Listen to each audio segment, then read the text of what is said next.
Om Swastiastu. Assalamualaikum warahmatullahi wabarakatuh. Shalom, namo buddhaya, salam sejahtera untuk kita semua. Yang terhormat Dewan Juri serta hadirin yang saya hormati, bayangkan seorang nenek berusia 75 tahun yang tinggal seorang diri di daerah rawan banjir. Ketika peringatan evakuasi diumumkan, ia tidak memiliki kendaraan, tidak memiliki keluarga yang mendampinginya, dan tidak dapat berjalan jauh menuju titik evakuasi. Pertanyaannya, apakah sistem kita sudah mengetahui keberadaannya sebelum banjir itu datang? Jika jawabannya tidak, maka yang gagal bukanlah proses evakuasinya, yang gagal adalah kebijakannya.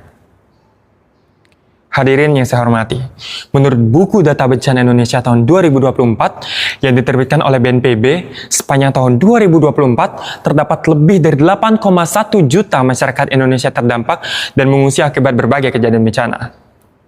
Namun, dampak bencana tidak dirasakan secara setara. Lansia, ibu hamil, anak-anak, penyandang disabilitas, dan individu dengan penyakit kronis. Mereka tidak hanya rentan terhadap bencana, mereka lebih rentan untuk terlupakan.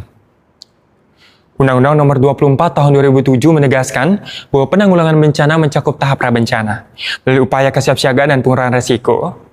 Sejalan dengan itu, Sendai Framework for Disaster Risk Reduction menempatkan Understanding Disaster Risk sebagai prioritas utama. Artinya, kebijakan yang baik dimulai dari pemahaman yang mendalam terkait siapa yang paling berisiko. Disinilah perawat memiliki peran strategis yang tidak tergantikan. Mengapa perawat? Karena melalui pelayanan komunitas, kunjungan rumah, puskesmas dan posyandu, perawat mengetahui siapa lansia yang tinggal seorang diri, siapa ibu hamil dengan risiko tinggi, siapa penyandang disabilitas yang memerlukan bantuan khusus saat evakuasi, dan siapa pasien yang bergantung pada obat-obatan untuk bertahan hidup. Pengalaman lapangan inilah yang merupakan bukti nyata yang seharusnya masuk dalam proses penentuan kebijakan. Karena itu, sudah saatnya perawat tidak hanya dipandang sebagai pelaksana kebijakan, namun harus ada dalam proses penentuannya. Saya meyakini bahwa langkah pertama untuk melindungi kelompok rentan adalah memahaminya secara sistematis, melalui pendataan yang terintegrasi dalam kebijakan kesiapsiagaan bencana. Sebab ada satu prinsip sederhana yang tidak bisa kita lupakan, kita tidak bisa melindungi mereka yang tidak kita kenali, kita tidak bisa melindungi mereka yang tidak kita kenali. Ketika kelompok rentan teridentifikasi dengan baik, proses evakuasi menjadi lebih tepat sasaran. Distribusi bantuan menjadi lebih efektif dan tidak ada seorang pun yang tertinggal ketika bencana itu datang.